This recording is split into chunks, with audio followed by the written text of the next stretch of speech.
in Southampton. That's our store in West Quay, which we opened a couple of years ago. We have 180 staff. We have a 45,000 square foot factory and HQ in Burnham.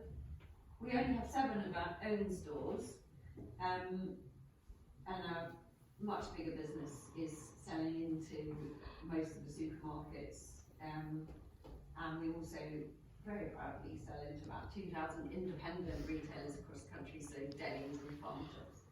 And then we also sell a lot overseas, so we do quite a lot of export, although it's slightly random markets, because trying to sell chocolate into Europe is quite difficult, partly because of Brexit, but partly because France and Belgium and Switzerland all think they have the best chocolate in the world, so they don't want British chocolate. How did you get into selling globally? How? Yeah.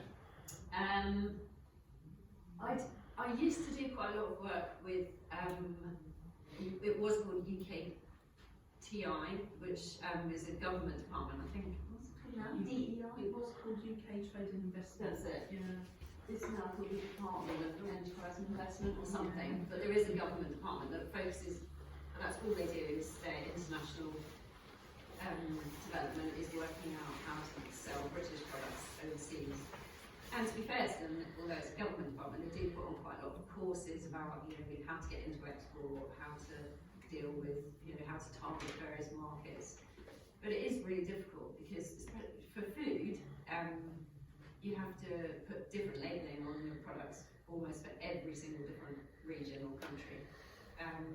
So we sell about 4 different bars into Australia, but all of them have to have a different code, different barcode, different labelling, different nutritional information. Do they have cultural differences in Yeah. when you Yes, you do. So the name Montezuma's came about because the Emperor Montezuma was an Aztec emperor in what is now Mexico in the 1500s, and the Spanish sailed over, invaded Mexico, but the Emperor Montezuma greeted them with chocolate because he thought that he was a god returning from the east. And that was the first time that Europeans had ever tried chocolate.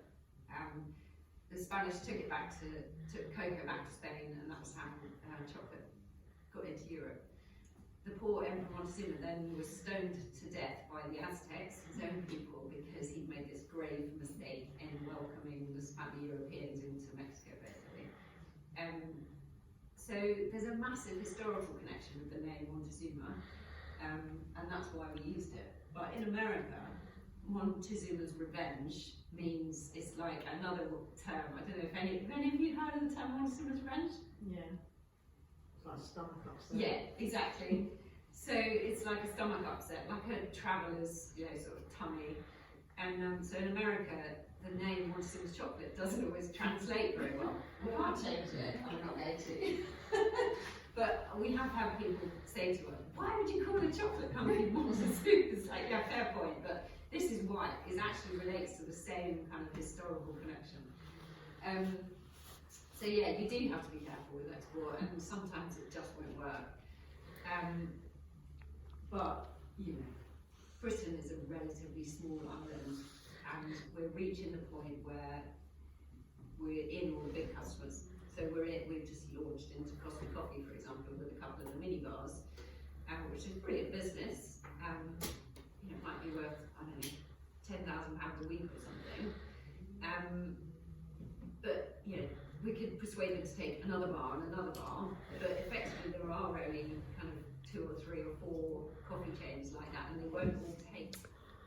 Yes. So that is effectively where we are now.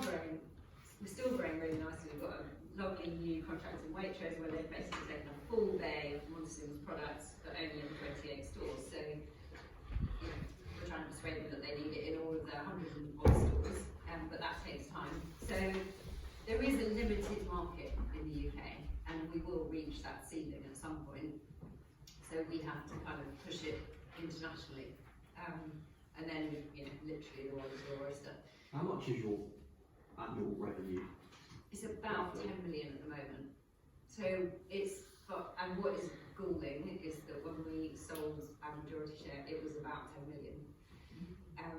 So COVID, Ukraine cost of living has really impacted our revenue and our profit. But we're working really hard to kind of bring that round. And it is, that is business. It's, most businesses go through a lot of ups and downs. We happen to be going through a big down, and it doesn't make me happy because it makes me worry for people's livelihoods and also for the future of the business. When we set the business up, the ideal is that you're creating something that will be around for 50 years, like Cadbury, for example. So yeah, that's what we're working on at the moment, is just to make sure it's sustainable and survives for the long term. So yeah, and that is kind of where we are today.